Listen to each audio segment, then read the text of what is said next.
falando da era dos mendigos emocionais. Nunca nós tivemos tantas pessoas morando em belos apartamentos, em casas de condomínios, inclusive em palácios, mas mendigando o pão da alegria, não conseguindo fazer das pequenas coisas um espetáculo aos olhos, precisando de muitos estímulos para ter migalhas de prazer. Tenha certeza, se você precisa de reconhecimento, se você precisa de aplausos excessivos, de retorno intenso, você pode ter êxito intelectual, ter tido êxito financeiro, êxito social, mas você falhou dramaticamente no território da emoção. Você não consegue fazer da vida um espetáculo único e imperdível. Por isso, todas as celebridades que eu faço gestão da emoção, seja no Brasil ou número 1 do mundo, fora do país, a primeira coisa que eu digo: você é celebridade, você tem uma desvantagem competitiva enorme, porque você, sem perceber, acionou um fenômeno ligado à construção de pensamentos que não foi estudado pelos grandes pensadores, mas está na base do psiquismo humano, chamado psicoadaptação. Psicoadaptação é a incapacidade da emoção humana sentir prazer ou dor diante da exposição de um mesmo estímulo. Por exemplo, uma pessoa comprou uma Ferrari, pagou mais de R$1 milhão, se sente bem, animado, alegre. Quando entra no carro, olha até que as pessoas o estão observando. Mas depois de 3 meses, esse fenômeno inconsciente, insidioso, diminui os prazeres, o encantamento. Ele faz com que a pessoa entre no carro como entra no banheiro da sua casa. Aí uma pessoa que nunca comprou um carro, que nunca teve oportunidade de dirigir o seu próprio veículo, comprou um carro, um veículo caindo aos pedaços. Quem sente mais prazer? Essa é uma grande tese. Quem é mais rico? O que tem a Ferrari ou aquele que não se psicoadaptou ainda e sente que teve êxito porque comprou o seu primeiro veículo? A emoção, senhoras e senhores, nós não sabíamos disso. A emoção é democrática. Ter não é ser. Quem tem $1 bilhão não é 1 milhão de vezes mais rico do que quem tem $1.000. Depende da capacidade do eu, que representa a consciência crítica, a capacidade de escolha, a autonomia, a identidade básica de fazer muito do pouco.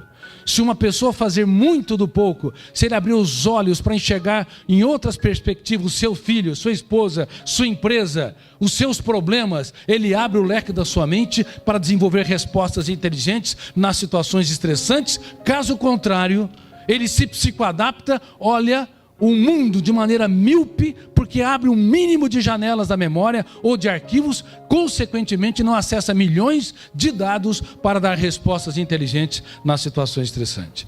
Eu quero lhes dizer, com muita humildade, que eu sou autor de uma das raras teorias mundiais que estuda essa última fronteira da ciência. Durante mais de 30 anos, aqui no Brasil, onde não se valoriza a pesquisa básica, eu me arrisquei a entrar nessa empreitada desde quando estava no 2º para o 3º ano da faculdade de medicina, quando eu caí numa crise emocional, num caos, e eu percebi que as lágrimas que nós não choramos são muito mais cálidas e mais dramáticas do que aquelas que se encenam no teatro do rosto. A partir dali, eu comecei a fazer perguntas corretas, e toda pessoa que quer produzir conhecimentos tem de ter intimidade, não com a arte da resposta. Quem tem intimidade com a arte da resposta, quer responder ou respostas rápidas e prontas, exerce uma ditadura intelectual, não consegue abrir o leque da sua mente para ser criativo, reinventivo, para dar respostas inteligentes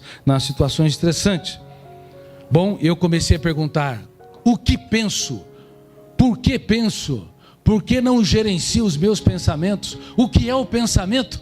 Porque eu acordo cansado, fatigado? Porque perdi o encanto pela vida? Eu que era uma pessoa sociável, atravessei o caos emocional, e eu comecei a escrever e reescrever, e foi um iluminar. Eu fiz a minha 2ª jornada, muito cedo, uma jornada para dentro de mim mesmo, a jornada do coração, em busca do mais importante endereço, o endereço que poucos encontraram, o endereço dentro de si mesmo.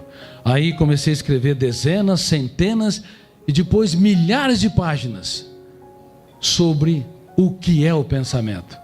Quais são os tipos de pensamento? Qual que é a natureza dos pensamentos?